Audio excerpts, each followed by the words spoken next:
Estamos na aula 2.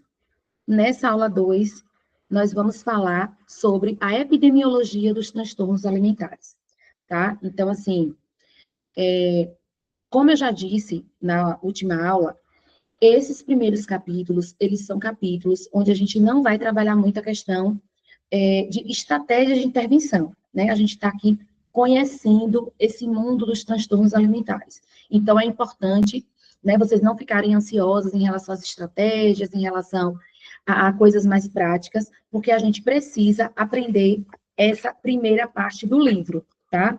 O livro estava em falta, eu não olhei esses dias, se já voltou, mas o livro estava em falta. Até porque essa primeira parte, ela fala dos aspectos diagnósticos, epidemiológicos e teóricos dos transtornos alimentares. Então, essa primeira parte é uma parte bem focada nessa área, né? Na epidemiologia, no diagnóstico e na parte teórica desses transtornos alimentares, tá certo? Então, vamos lá. É importante a gente trazer, eu gosto de trazer da mesma forma que está escrito no livro. O que é que a gente vai aprender nesse capítulo? Nesse capítulo, nós vamos entender sobre a produção de dados epidemiológicos sobre esses transtornos alimentares. A gente vai entender também os dados de prevalência desses transtornos, dos principais, né? Da anorexia nervosa, da bulimia nervosa e do transtorno de compulsão alimentar. A gente vai ver também qual é a idade para início desses principais transtornos. Então, a gente vai entender o que é que está associado aí com etnia, com idade, com nível educacional, socioeconômico, né, o contexto familiar, as comorbidades. A gente vai aprender tudo isso. E a gente também vai entender aí algumas considerações sobre a epidemiologia desse transtorno, tá? É importante a gente pensar sobre o que é a epidemiologia, tá? A epidemiologia, ela é uma prática que certifica, que faz, na verdade, um apanhado geral aí de todos os estudos, né? Então, o que é que tem de mais atual em transtornos alimentares? É isso que se trata a epidemiologia, né? Essa prática científica de estudos para a gente ver as qualidades, a distribuição, os quantitativos desses transtornos, tudo isso está aí dentro desse escopo da epidemiologia, tá? E eu trouxe nessa introdução aqui já para a gente se familiarizar, né? Que ela pode ser definida como a prática científica de estudos quantitativos sobre a distribuição dos fenômenos envolvidos em processo de saúde e doença, assim como de seus fatores e condicionantes e determinantes em diferentes populações. Claro que hoje já vai se falando muito de transtornos alimentares, mas a gente ainda percebe uma dificuldade. A gente tem dificuldade de encontrar livros, a gente tem dificuldade de encontrar materiais, é muito pouco assunto diante da relevância, né, que os transtornos alimentares têm. Então, é importante a gente pensar que a epidemiologia ela vai nos ajudar. Apesar de ter termos bem técnicos, apesar de ser muitas vezes uma leitura um pouco mais chatinha do que as outras, né? É importante a gente entender essas estratégias que está por trás dessa ferramenta aqui de estudos, tá bom? Dessa prática científica, na verdade. E aí, dentro dessa prática, ela, a partir dos estudos que ela vai fazer, ela vai nos ajudar, né? Ela vai ajudar no aperfeiçoamento dos profissionais, ela vai ajudar no serviço que a gente vai oferecer para os nossos pacientes, ela vai entender em qual população aquele fenômeno mais acontece, como é que a gente pode contemplar os nossos pacientes de uma forma mais assertiva, de uma forma mais estratégica. Então, a epidemiologia, ela é uma prática muito importante na nossa profissão, tá? Então, aqui dentro dos transtornos alimentares, ela vai ser de grande importância para todo o desenvolvimento, né? O que a gente vai fazer, como é que a gente vai trabalhar, importantíssimo. E aí eu estava lendo o capítulo e lembrando de algo muito importante. Quando a gente fala de condição socioeconômica, né, de populações investigadas. A gente vai entender que essas investigações, elas aconteceram fora do Brasil, né? Muitas vezes são pesquisas feitas fora do Brasil. E dentro da nossa realidade, né? A gente tem que pensar na nossa realidade hoje como uma realidade onde as pessoas menos favorecidas, né? Quanto menos condição financeira, mais precária é essa condição de saúde e doença, né? São pessoas que têm ali hábitos alimentares que não são saudáveis, né? Não têm acesso a muitas coisas que vai aí ajudar para que o paciente ele tenha uma vida mais equilibrada e mais saudável.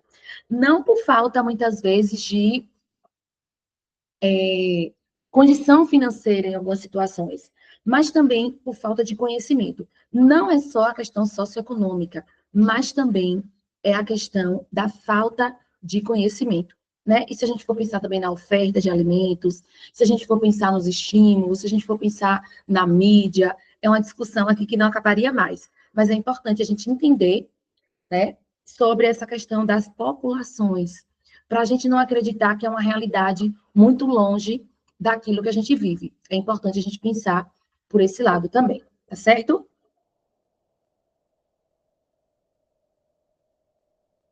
Deixa eu ver aqui se eu passei dois. Isso. E aí, nas últimas décadas, os estudos epidemiológicos sobre os transtornos mentais, eles têm crescido em quantidade, qualidade e relevância. É o que eu falei para vocês. Hoje a gente já avançou bastante. Quando aqui a gente iniciou a aula, eu lembro que Janaína falou, né, que ela está se formando e que ela quer trabalhar com esse público, que ela quer trabalhar com esse tema, que ela quer trabalhar com esse nicho. Então, eu tive uma facilidade, né, em me colocar no mercado de trabalho como psicóloga, em fazer parcerias, em ser contratada por clínicas. Por quê? Porque eu tinha um nicho. Eu tinha o nicho dos transtornos alimentares. Eu chegava numa clínica, ou eu chegava para um profissional para fazer parceria, e eu dizia assim, ó, a minha especialidade dentro da psicologia é transtornos alimentares, obesidade e emagrecimento. Então, é muito importante, claro que quem está aqui tem interesse no assunto, é muito importante que se você não definiu ainda que é transtornos alimentares, que é obesidade e emagrecimento, é importante vocês pensarem que a definição do nicho é importante, sim. Eu vejo muitas pessoas falando que não é importante, que não precisa, que você vai. Mas precisa sim. E muitas vezes a pessoa que diz que não é importante é uma pessoa que está em outro momento da carreira, que não está no início, tá, Janaína? É uma pessoa que muitas vezes não precisa de nicho, porque já tem um nome muito grande no mercado, e aí tanto faz, né, ter nicho ou não, mas eu atribuo hoje tudo que eu já conquistei na minha carreira à questão de ter um nicho, principalmente transtornos alimentares, obesidade e emagrecimento, tá certo? Me ajudou bastante. Então, você que falou que tem interesse de entrar nessa área e também trabalhar com as questões da bariátrica, muito importante. Na última aula, também deixei uma super dica, que foi o curso de obesidade da Abeso, tá? Se você ainda não segue a Abeso, segue lá nas redes sociais e você vai ver que eles têm esse curso itinerante no Brasil inteiro e eles falam muito da questão da bariátrica também, tá? Então, a gente vai entender que os diagnósticos de transtornos alimentares, eles são negligenciados na atenção básica, então é aquilo que eu falei para vocês. Não é que as pesquisas foram feitas em uma população totalmente adversa, que, por exemplo, classes econômicas menos favorecidas não vai ter casos de transtornos alimentares. Então, a epidemiologia, ela já traz isso, né? Que esses casos, esses diagnósticos de TAs, eles são negligenciados na atenção básica. E isso é muito sério. Até porque nós, profissionais da saúde, nós psicólogos, nós estamos também inseridos na atenção básica, né? Eu conheço muitos profissionais, eu já atendi na atenção básica, tá? Então é importante a gente falar sobre isso. É importante a gente falar mais sobre isso nas escolas, né? Muitos profissionais de psicologia hoje estão nas escolas, então é importante a gente trazer esse conhecimento para a atenção básica, certo? Mesmo com essa alta, com esse boom, né, de transtornos alimentares, a gente percebe que não tem a mesma demanda de procura por tratamento, né? Eu disse também na aula anterior que muitos desses pacientes, eles não buscam tratamento, então é importante também a gente pensar sobre isso, é importante a gente pensar nesses detalhes que vai nos ajudar nesse diagnóstico. Porque muitas vezes a gente está no serviço público ou a gente está fazendo uma investigação, uma avaliação de um paciente, muitas vezes a gente não imagina que aquilo ali é um transtorno alimentar, né? E aí a gente vai precisar entender as crenças do paciente em relação à comida, a gente vai precisar entender toda a rotina desse paciente para a gente não ter ali mais um caso subdiagnosticado, né? Não ter ali uma negligência em relação a esse diagnóstico. E aí, a gente vai ver também, dentro desses dados, uma elevada taxa de mortalidade, especialmente na anorexia, né? E um grande prejuízo funcional para o indivíduo na sociedade. É importante aqui, eu vou até abrir um parêntese, mas eu já trouxe mais na frente, na questão das comorbidades, as comorbidades do transtorno. E aqui já apareceu a questão da anorexia nervosa, que é um paciente que ela tem, além de ideação suicida, ela tem um planejamento de suicídio, né? Então é importante a gente se atentar para isso, de que esse paciente, ele é um paciente que ele requer um cuidado em relação a essa comorbidade, tá bom? Claro que se eu tenho um paciente que ele tem um transtorno e que esse transtorno ele tem como comorbidade a questão do suicídio, eu já preciso ficar atenta, né? Se a epidemiologia desse transtorno já traz que esse transtorno ele tem uma taxa de mortalidade elevada, eu já preciso ficar atenta, tá? E aí, qual é a prevalência desses transtornos, né? E qual é a prevalência? O que é que significa prevalência? Prevalência se refere à proporção da população afetada pelo desfecho em observação em um intervalo de tempo específico.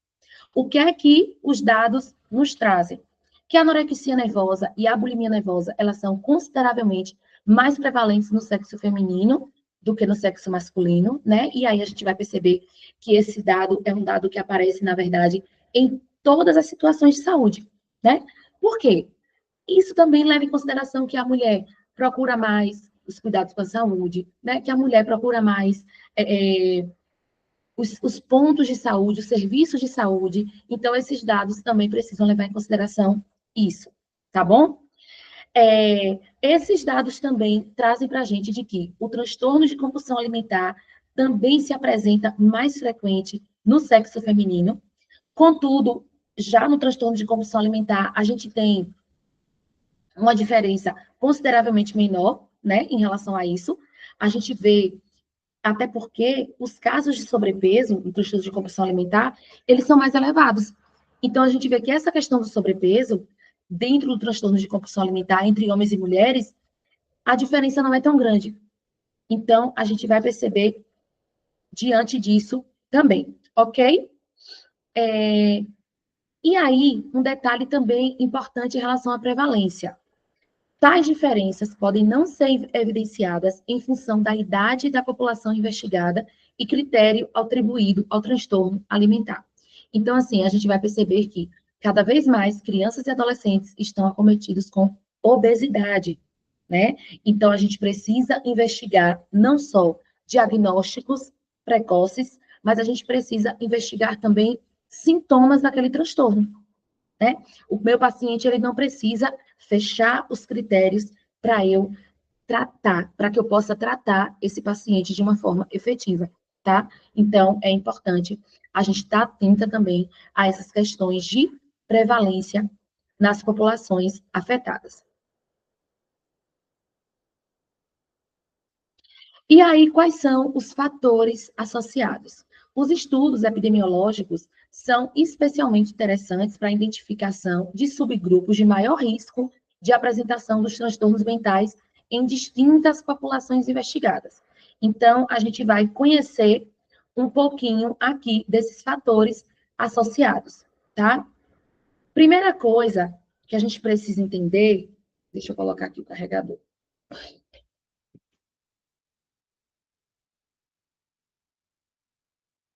Primeira coisa que a gente precisa entender é que os transtornos alimentares, eles apresentam maior incidência na adolescência e no início da vida adulta.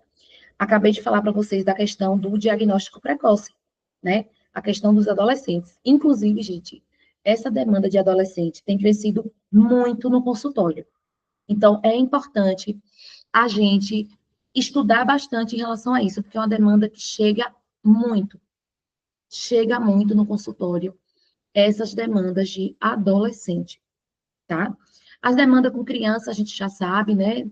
Índices elevadíssimos, mas transtornos alimentares, os adolescentes, eles estão aí com muito, está aparecendo muito dessa demanda no consultório. Então, é importante a gente olhar também as estratégias para trabalhar com os adolescentes, para a gente poder colocar dentro do nosso raciocínio clínico estratégias para esse público, tá? A segunda década de vida é a etapa de início da anorexia nervosa e da bulimia nervosa. O transtorno de compulsão alimentar apresenta média de idade de início levemente superior aos outros transtornos alimentares. Então, anorexia e bulimia, a gente já precisa ficar atento desde a adolescência. O transtorno de compulsão alimentar, ele tende a acontecer um pouco mais na frente em relação aos transtornos anteriores que eu trouxe para vocês, certo? É um pouco mais superior o transtorno da compulsão alimentar. A associação do nível educacional e socioeconômico com os transtornos alimentares é inconsistente, como eu já trouxe para vocês, né? Por que eu quis trazer isso, dar ênfase a isso? Porque muitas vezes a gente falava bastante da questão da fome. Não que a fome não exista, né? A fome é uma realidade, infelizmente. Mas a gente precisa entender a qualidade da alimentação de muitas pessoas. Qual é a qualidade da alimentação que os meus pacientes têm? Qual é essa qualidade? Eu preciso estar atenta a isso, tá certo? Disfuncionalidades parentais em relação à alimentação apresentam impacto negativo nas práticas alimentares de crianças e adolescentes, aumentando o risco para transtornos alimentares. Então, quais são essas práticas? Quais são esses alimentos que os pais têm acesso? O que é ofertado? É tanto que eu digo, né, para os pais de adolescentes principalmente, que é muito comum você ver uma família onde a criança, né, ela já está obesa, quando os pais também são obesos, quando aquelas práticas, quando o comportamento alimentar daquela família é disfuncional, quando as práticas alimentares daquela família está desordenada. Então, é algo que a gente precisa, como qualquer outra estratégia para crianças e adolescentes, trabalhar bastante a questão da rede de apoio, trabalhar a família como um todo. Eu acredito, meninas, que esse é um dos grandes desafios para trabalhar transtornos alimentares ou obesidade, emagrecimento com crianças e adolescentes, tá? Trabalhar essa questão da família, trabalhar os hábitos alimentares das famílias, para a gente conseguir ter um bom resultado. E aí, a gente vai ver aqui também as comorbidades psiquiátricas associadas. Ficou aqui um erro no slide. Deixa eu ver se está em todos. Mas eu vou deixar, tá, meninas? Eu não vou consertar agora. Vou deixar aqui. Não vou consertar. A gente passa para cá, tá? Vou deixar aqui. É porque foi esse aqui que eu não editei. Pronto. Não vai atrapalhar, não. Ficou um slide sem edição. Mas vamos lá. Quais são as comorbidades psiquiátricas mais encontradas na anorexia nervosa, na bulimia nervosa e no transtorno de compulsão alimentar? Na anorexia, a gente tem aí o transtorno depressivo maior, o abuso ou dependência de álcool, o abuso ou dependência de drogas ilícitas e a questão da ideação suicida. Temos também o planejamento suicida, tá? Deixa eu só trazer aqui para vocês exatamente como está no livro.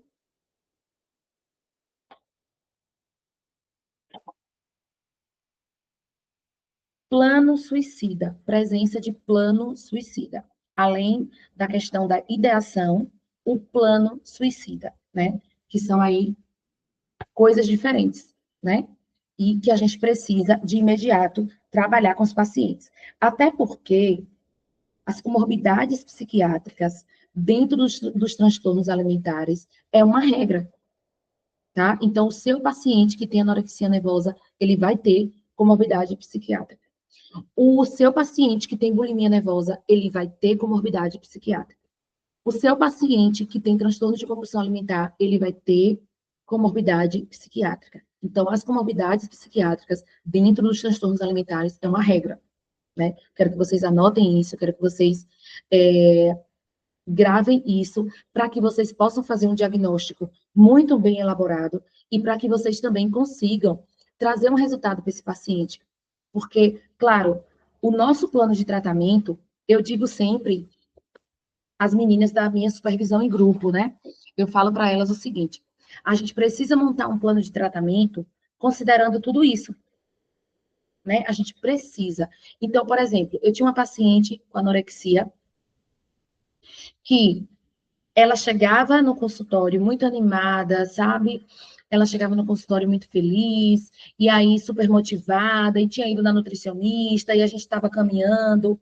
Mas aí na outra sessão ela já chegava muito desanimada em relação ao corpo, sabe? Uma tristeza. Então, assim, a gente precisa entender as comorbidades psiquiátricas desses pacientes.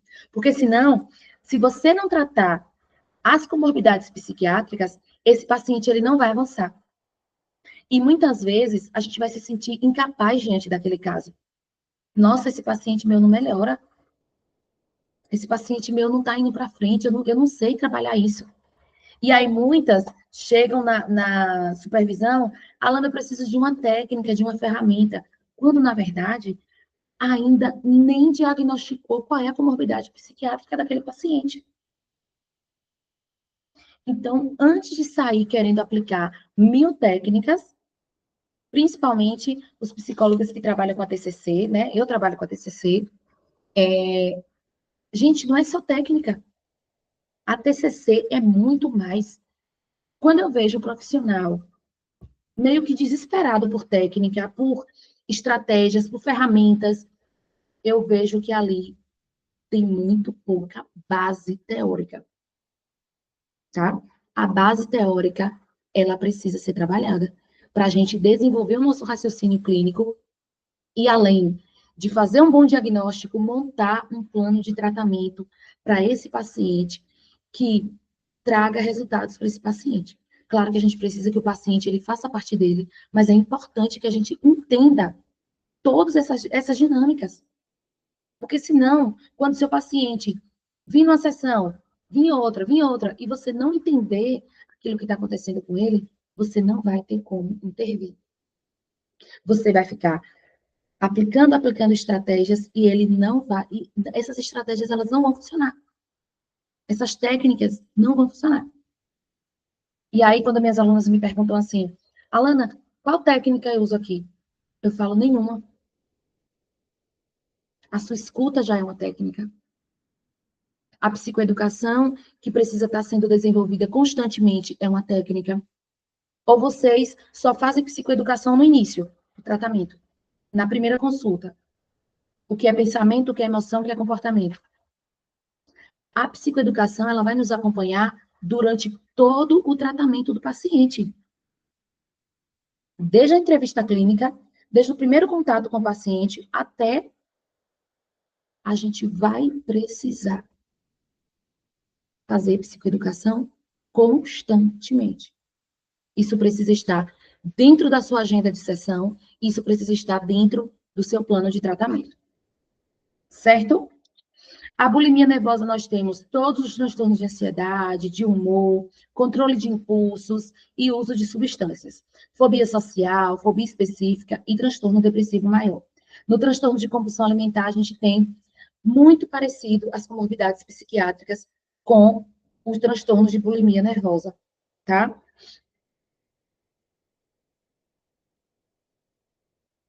Vamos lá.